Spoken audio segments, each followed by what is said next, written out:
Welcome to the AI for Career Success podcast by Curt Robbins, where we help you get smarter than your competition. This is episode 131. I'm your host, Fred. And I'm Daphne. It's great to be here to talk about something as game-changing as this. Today, we are digging into the strategy behind one of the most important companies in the world right now, Anthropic. And we have some incredible insights directly from their CEO, Dario Amodei. That's right.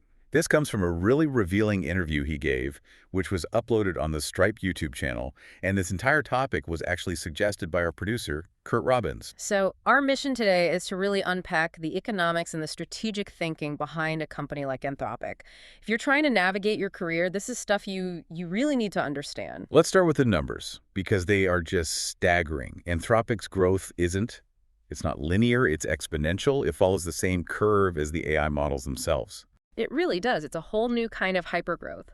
Amodei mentioned that back in early 2023, he was pitching investors and projected they'd hit $100 million in revenue in their first year. And investors thought that was crazy, right? Completely. He said they basically dismissed it.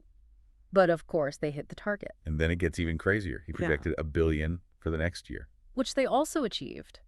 And now, depending on the report, they're sitting at a run rate well past $4 billion. I mean, that kind of pace is it's almost unbelievable. So how does that happen? What's the mechanism? Well, this is the fascinating part. Amodei says the model's intelligence is so useful that it has this kind of capitalistic impulse. Meaning the demand is so strong, the market just pulls the product out of the company. Exactly. As long as they don't mess up the execution, the growth is almost gravitational. Okay, so that leads to a really interesting paradox that I think is key for everyone listening. How can a company with billions in revenue still look like it's losing money on a P&L statement? Right. It makes no sense in a traditional business context. So why is it different for these AI labs? It all comes down to the cost structure. He gave this brilliant kind of cartoon example to explain it. Imagine it costs you, say, $100 million to train your first big model. Okay. And that model is great. It goes on to generate $200 million in revenue. A clear $100 million profit. That's a healthy business. A very healthy business. But here's the catch. To stay ahead, to stay competitive, you have to immediately start training the next model. And that one might cost $1 billion. I see it now. So the first product, Model 1, was a huge success. I think he said the payback period is something like 9 to 12 months, which is incredibly fast. Precisely. The individual product is highly profitable, but if you look at the company's books for that year, you see $200 million in revenue, minus that $1 billion investment in the future. So it looks like an $800 million loss. Exactly. The headline number is really a strategic investment. It's not a sign that the business model is broken. It's a sign they're in an arms race. That is a completely different way to look at a company's financials. And it's not just the economics that are unique, it's the structure of the company itself. He started Anthropic with 7 co-founders. Which everyone in Silicon Valley will tell you is a recipe for disaster. Right. And they all got equal equity. How did that even work? He said it was only possible because they had this deep, long-running trust from working together before, mostly at OpenAI. That foundation let them handle the extreme stress of growth. They front-loaded the trust. They did. And he also talked about the split between him and his sibling, Daniela. His job is the big picture strategy, seeing what's next. Hers is all about operational execution. You need that clarity. Okay, so let's shift to where all this revenue is actually coming from. What's the #1 application right now? It's coding, by a long shot. And the reason is actually more about culture than just the technology. What do you mean by a culture thing? Yeah. He calls it social and technical adjacency.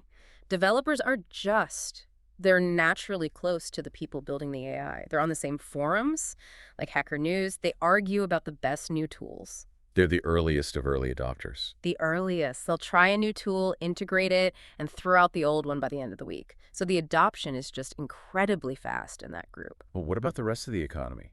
Banks, insurance, retail, all these huge industries. There's this massive untapped potential there, what he called the overhang. And that overhang is enormous. He made the point that even if the model stopped getting better today, there's immense value to unlock. The problem is what he calls societal diffusion. The friction. The friction, exactly. You have these massive companies with, 10,000, 50,000 people, and they are built to do one thing in one specific way. Change is hard. Inertia. But when it does break through, He gave that example with the pharma company, Novo Nordisk. That was an incredible example. They were working on a very specific document, a clinical study report.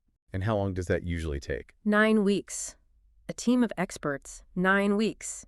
Using their model, Claude, they got the draft done in 5 minutes. Wait, 5 minutes from 9 weeks. 5 minutes. Now, obviously, there are a few days of human checking and validation after that. But still, you're talking about compressing months of work into less than a week. For anyone listening, just think about the implications of that for your career.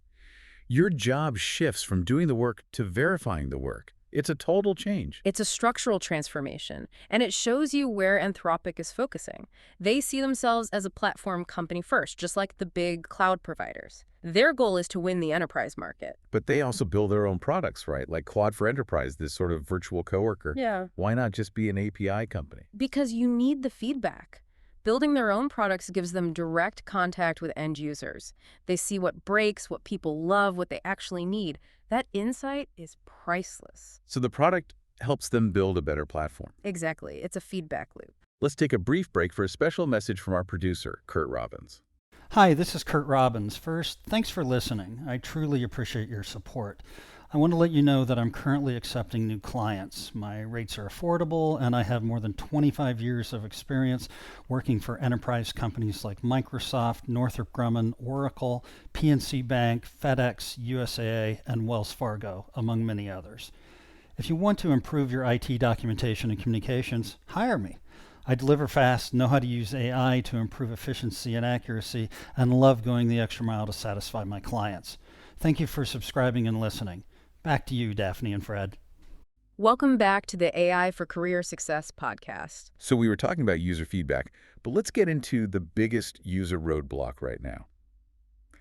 The interface. We're all still just typing text into a box. It feels so primitive. It is. He brought up this idea of skeuomorphism, like how early computer icons look like physical trash cans or file folders. Right, using old metaphors for new technology. We're doing the same thing now. The text box is a relic. The models are becoming true agents that can do complex end-to-end tasks like filing your taxes for you, but the interface hasn't caught up. So the human's job becomes checking the agent's work. Right, and that creates what he called an impedance mismatch. If the agent just dumps a 10,000-word document on you, you have to redo all the work just to check it. That doesn't scale. You need an interface that summarizes and highlights the key decision points. Exactly. It should only pull you in when something is wrong or needs your strategic input. Which brings us to the trust issue. Hallucinations, mistakes. How do we deal with the reliability problem? Well, it's gotten a lot better. But Amodei makes a really sharp point here. He says AI will probably make mistakes less often than humans, but there'll be stranger mistakes. Stranger mistakes, what does that mean? Less predictable. Yeah, and here's the real danger. When a person is wrong, you often get signals, they sound confused, they're slurring their words, whatever. The LLM, when it's dead wrong, sounds just as erudite and confident as when it's right. Honestly, that's the scary part. It sounds authoritative even when it's making things up. It forces you to develop a whole new skill set around critical thinking and verification. You just can't trust the tone anymore. So let's close on this idea of how they build products internally.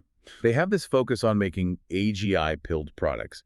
What on earth does that mean? It means they're building for a future where the base models are incredibly intelligent.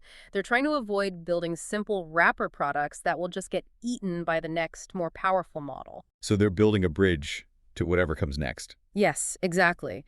It makes product roadmaps almost impossible because the ground is constantly shifting underneath you. You have to be building for what the model will be able to do in 6 months, not what it does today. Which brings it all back to this core belief they have.